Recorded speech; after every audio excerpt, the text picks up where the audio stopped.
Hello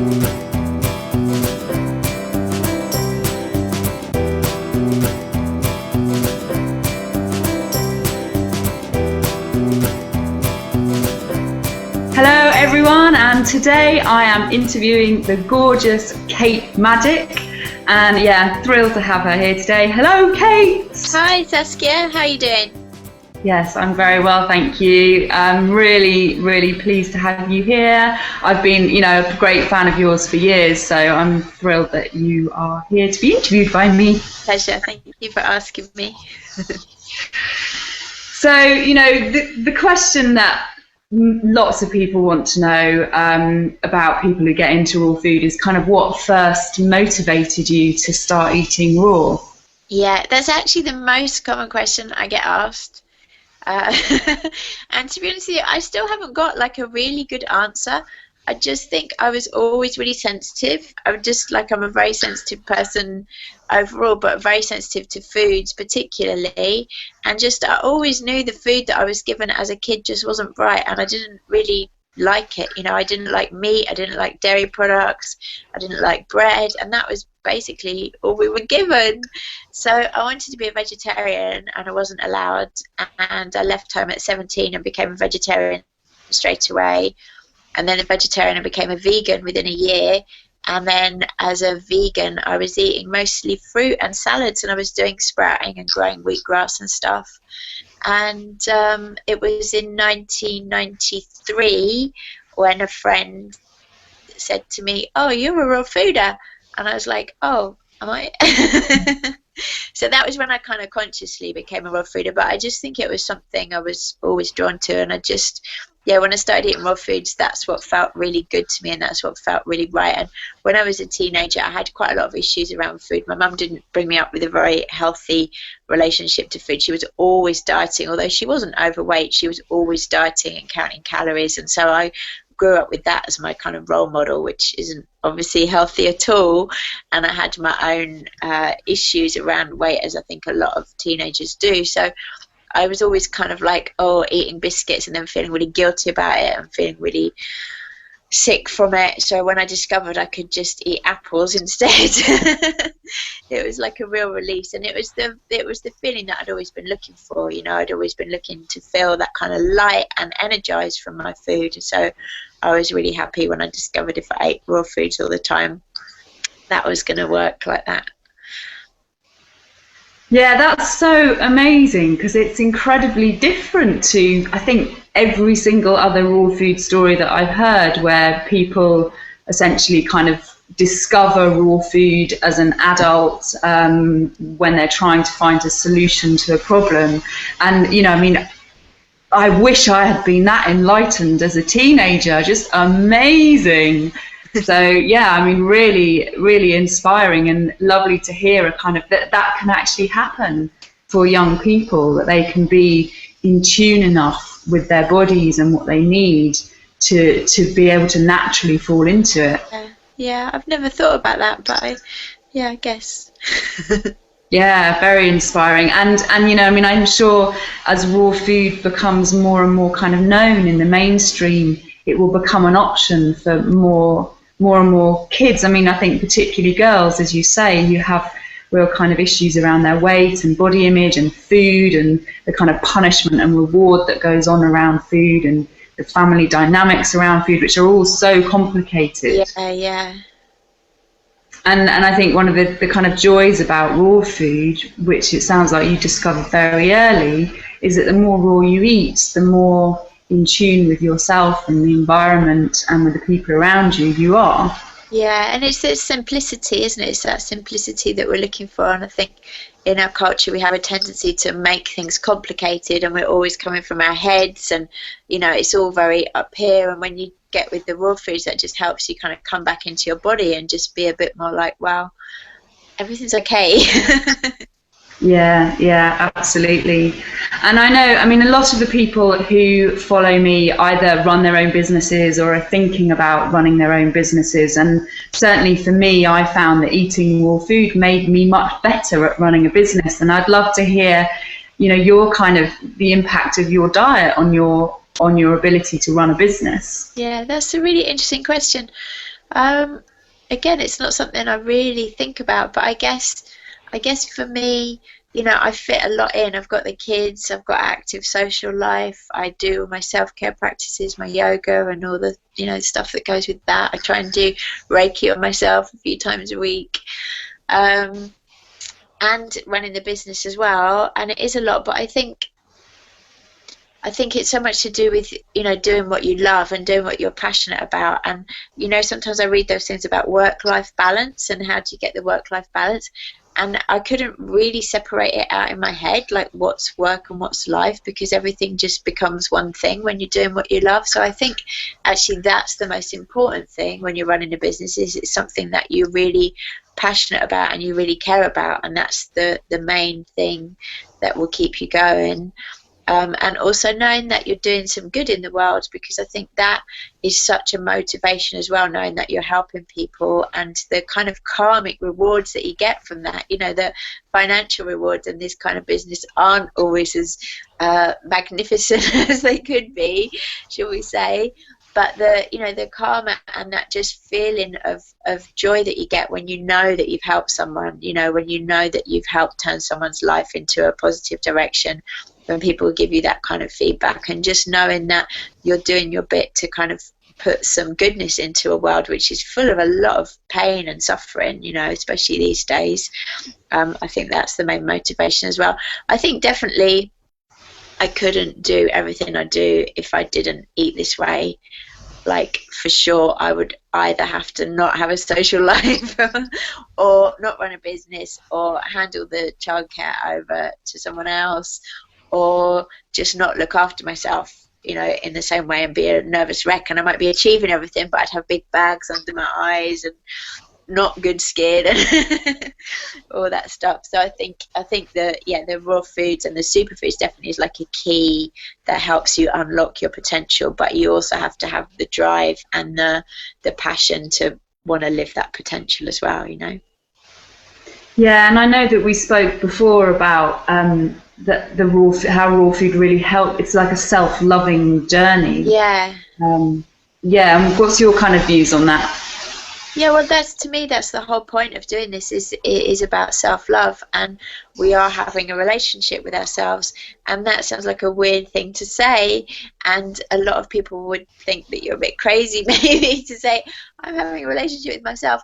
But that is essentially what's going on, and we put we put energy into our relationships with our partners or our children or our pets or our career, as we're saying, but we don't always think about the relationship that we're having with ourselves. And to me, that's actually the most important relationship, and that's the relationship on which everything else is based. So when you're coming from this really positive place with yourself, then you're reflecting that out into the world, you're bringing that out into the world, and that has a knock-on effect on all your relationships with people and, you know, what you're doing in the world. So for me, this is what has to come first, and raw foods, again, is just a part of that. I think it's quite an important part of that, but, you know, just eating food that you love and love on all levels, and just making sure that you're happy in your world, because again, I think we're very encouraged in this country particularly to be stressed and it's kind of like, to be successful you have to be stressed, and if you're not stressed then you're doing something wrong. And I think it's very easy to buy into that thing of like overachieving and pushing yourself too hard, but that comes into a feeling ultimately of not being good enough. You know, if we're always pushing ourselves too hard, it's because we don't feel good enough as we are. So that's a really important key of what we're doing with raw foods, is just making us feel like we are good, we are happy, we are okay as we are. And then when what you're seeking to do comes out of that, it's a much more positive thing than if it's always coming out of this feeling of what we're taught to feel is like, especially as women, I think, always kind of, you know, like I was saying about juggling everything. If you're juggling your work and your family and, you know, looking after yourself and all those things, it's very easy as women to feel like you're not getting it all right and you can't do it all. And then, then that's not, it's not ever gonna, I think you're not ever gonna achieve satisfaction and happiness if you're always coming from that place. The first thing that you've got to do is sort out this relationship with yourself. Otherwise, you could be the richest person in the world, you could be the most successful raw food teacher in the world, you could be the best mum in the world, but if you haven't got it with yourself first, it's never going to fulfill you. So yeah, I think just when you start doing this, you start tuning in and you start being able to listen to your body, and really then it starts guiding you as to what you really need and what the right situations are to put yourself into. Because I think as well, when we don't know ourselves, it's much easier to put ourselves into the wrong situation for us and then feel uncomfortable about that, and then, you know, have to kind of find ways to extract ourselves from those situations. So when you know yourself, it's much easier to know your boundaries and know what is going to work for you in life, and then also what's working for everyone around you. Because if you're doing the right thing, then that's also obviously having a positive knock-on effect to everyone that you're coming in contact with. Yeah, absolutely. And I think that's one of the things that blew me away when I first started eating more food, because I was doing it for health reasons.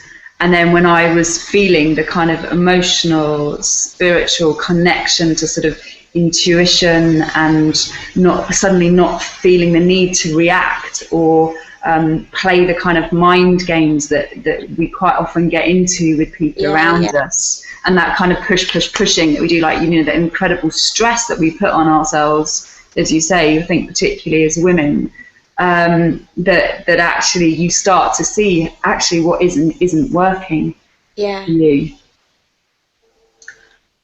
So I'd love to hear a bit. I mean, I find your story, I remember watching on TV, there was a documentary about raw food, and watching you with your kids.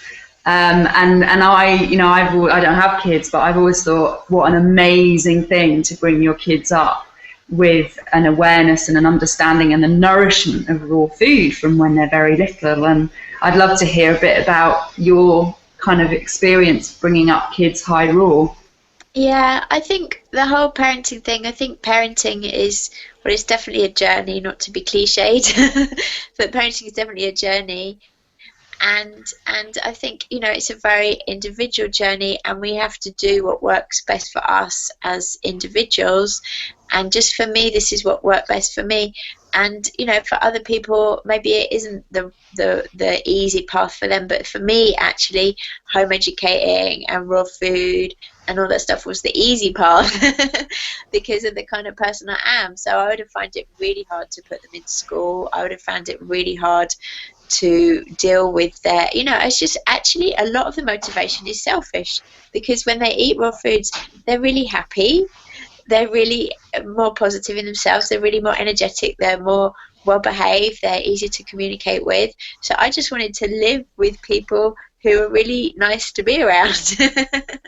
What a fantastic motivation. And not moody and not rude and not like tired all the time, you know. So yeah, it was pretty selfish on some levels.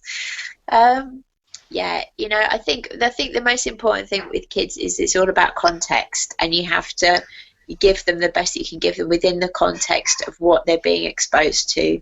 So if a child is being exposed to a lot of, should we say, normal food in school or with the other family relatives and stuff, you can't be too strict on that, because it's not fair. The most important thing to think about is what relationship are you setting your children up with food. So I said, for example, that my mum set me up with a very, I think, unhealthy attitude where food was something to be worried about, and food was something to be scared of, and food was something I had to limit myself around, and there was bad foods. Do you know what I mean? So she set me up with all these kind of fear-based ideas about food that I had to unravel.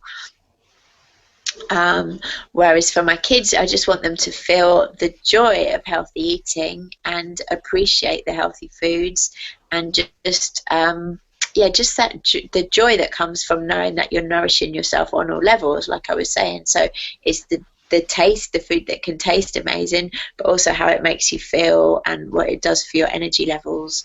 So yeah, I try not to be too like. I try and let them overstep the boundaries so that they don't feel like I'm being too strict, you know, but I do that kind of with awareness. So I kind of don't tell them this, but I set the boundaries tighter than I would maybe then actually uncomfortable with, so that they can do things that then they feel is like so because they always have to stretch, don't they? They always have to explore.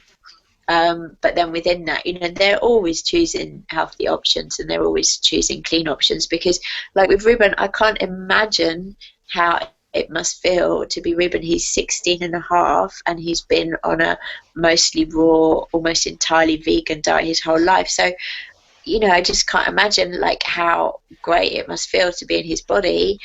And of course, he's tried other stuff. He's 16, he's tried other stuff, but he doesn't really enjoy it because it makes him feel sick and it doesn't make him feel right. So, I think it's about just passing on a love of good food, and just kind of educating them on why that's important, and the differences between what you see in the shops and what they're eating, and why that's why we make these choices, I think. Yeah, and I think one of the kind of greatest gifts in a way must be giving your kids the feeling of what it's like to live in a clean body, because then, like you say, they make the choices to eat something else, but they've got a reference point. They've got a hang on, that feels rubbish in comparison to how I'm used to feeling. Yeah, definitely. Yeah, amazing, brilliant. And I imagine for them there must be, kind of social issues with eating differently. Yeah, maybe if they were girls, I don't know, it might be different, but boys don't seem really that kind of, I saw there's a woman called excuse me, there's a woman called Frances Lenker, I think her name is, in Amsterdam, and she got in trouble actually with the authorities, and they tried to take her son away from her because she was home educating and raising him on a raw food diet, and I think home education is illegal in Holland. But she actually won the case and she got to keep her son. But I saw them do a Q&A together, which was really interesting because he was really vocal and he was really articulate. And he'd had been in school for a while. He said when he'd been in school, he'd been trying all that other stuff and eating loads of rubbish. So he'd kind of had his rebellion. I think when he'd about 13 or 14, he'd kind of tried all the stuff.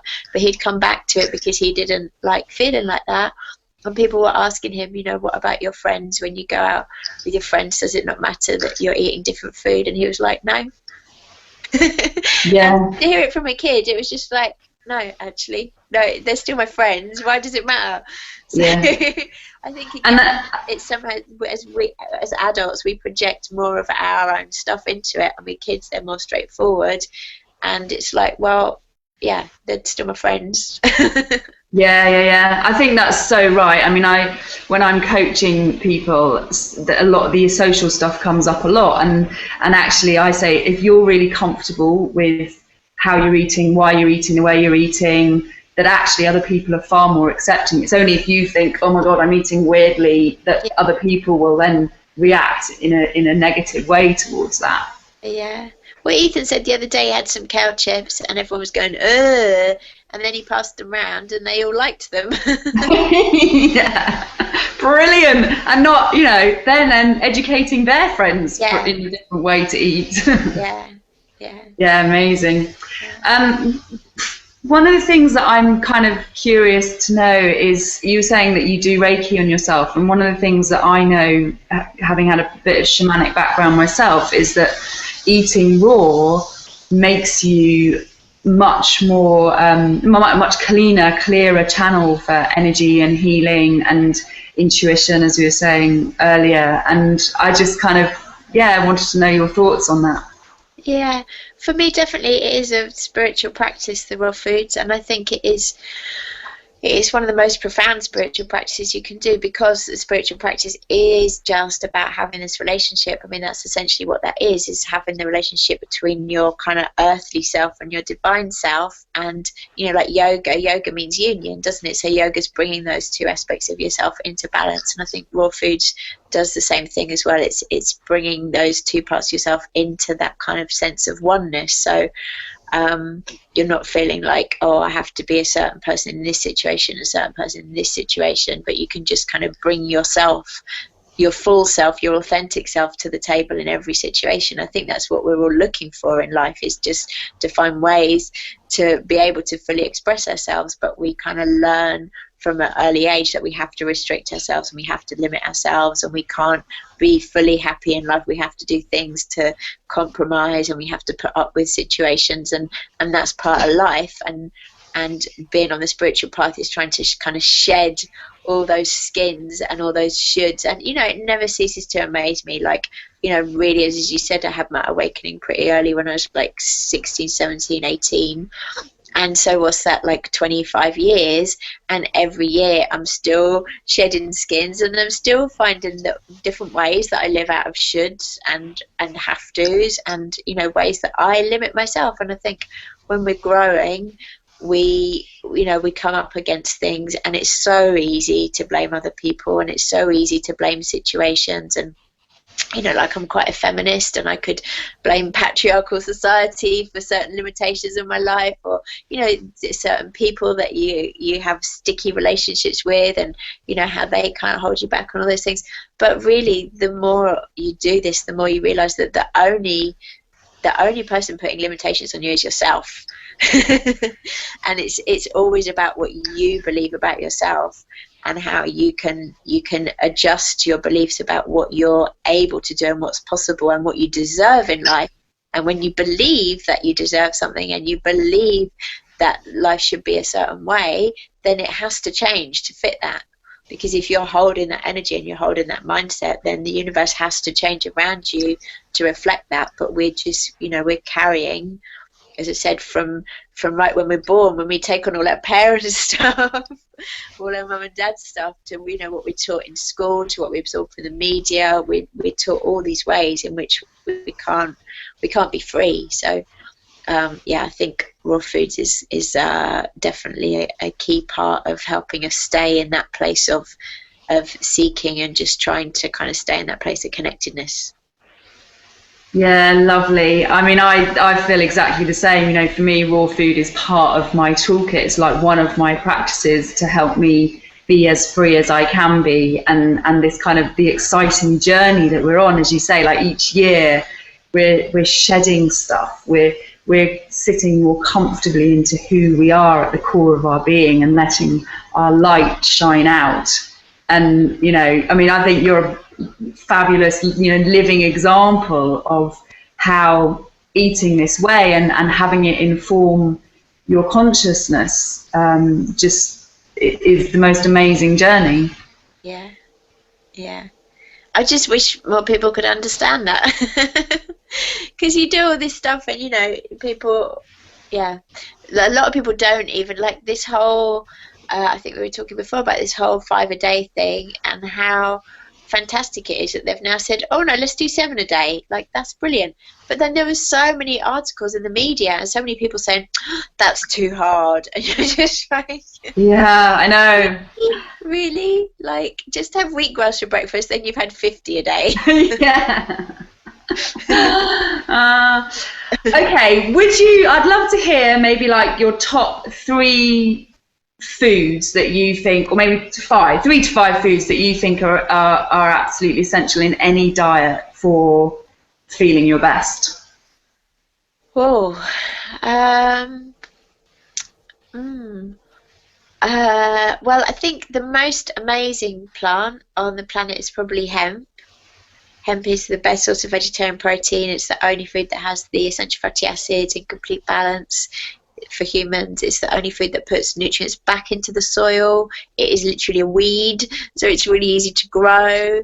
It's kind of like the perfect plant, and of course you can do everything with it. You can build houses. There's someone in the UK who's built a whole house out of hemp, and you can make fabric out of it, and it's really hard wearing fabric. And yeah, it's just like, I think hemp is amazing, and I think if we started growing a lot more hemp all over the world, that would be an amazing thing. I think in America, the whole hemp seeds have been illegal up till now, and I think they're just rescheduling them, so it will be legal to grow non-psychoactive hemp in America for the first time in like years.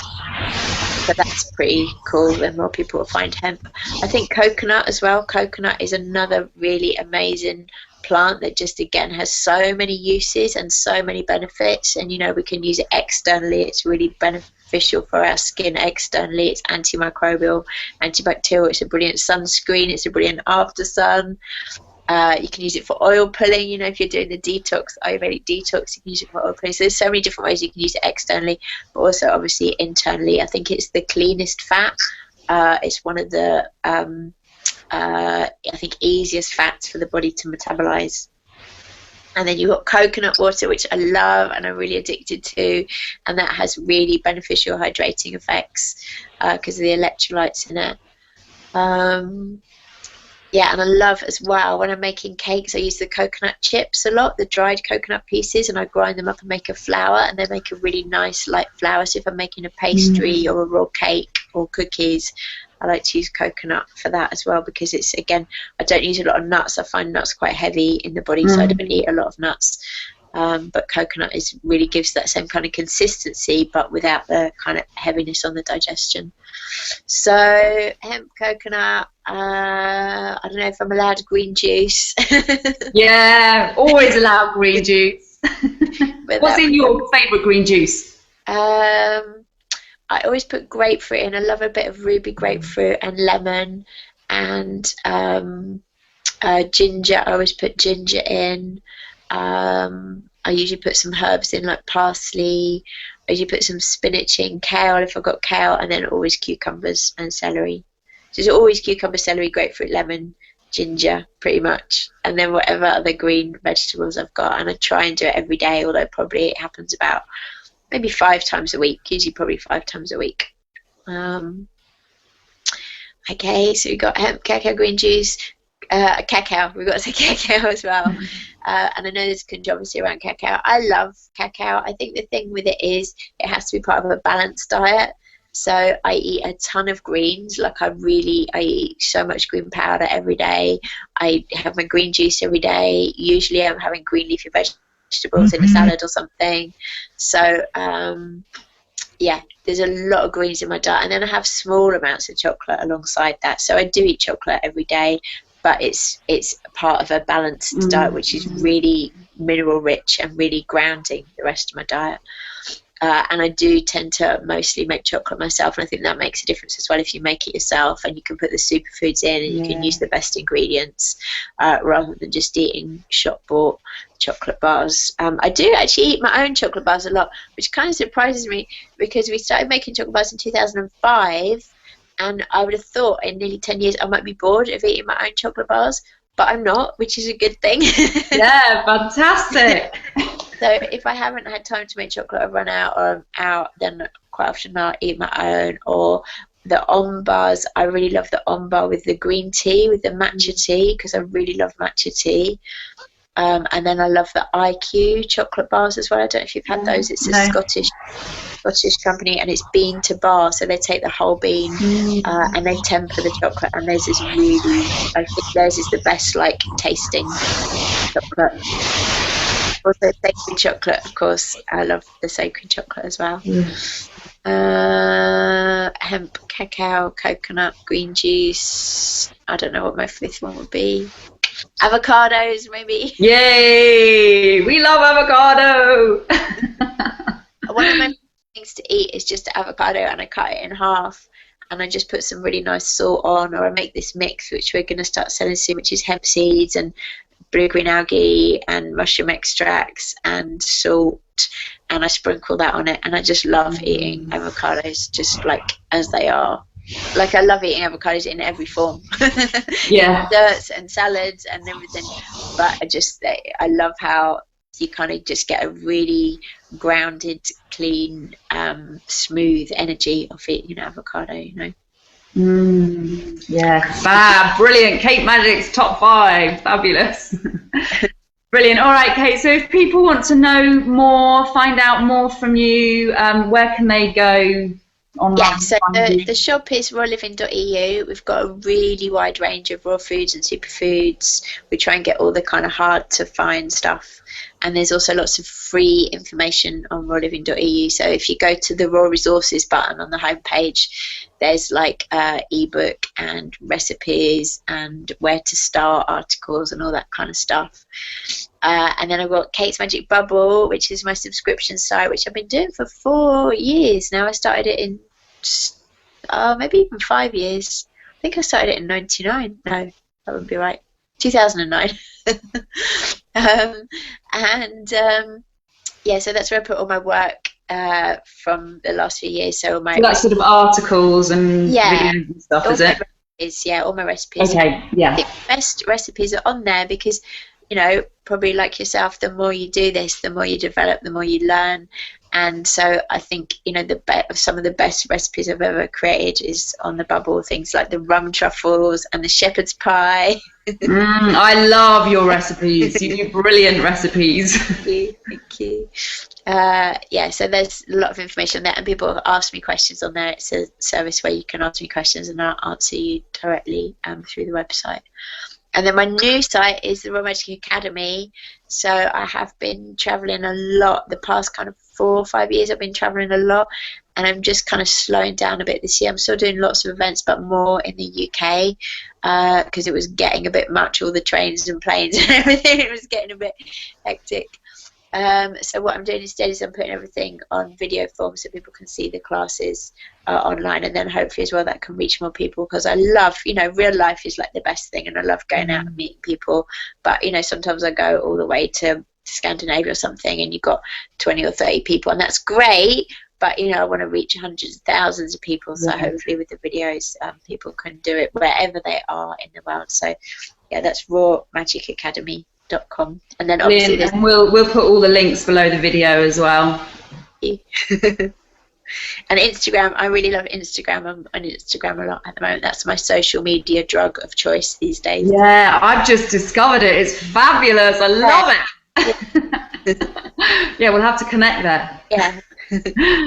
Fantastic, brilliant. Thank you so much, Kate. It's been an absolute joy having you and chatting to you. Yeah, and as I said, everybody, we'll put the links below the video, so check them out there and go and find out more about Kate and everything she does. Okay, lots of love. Bye.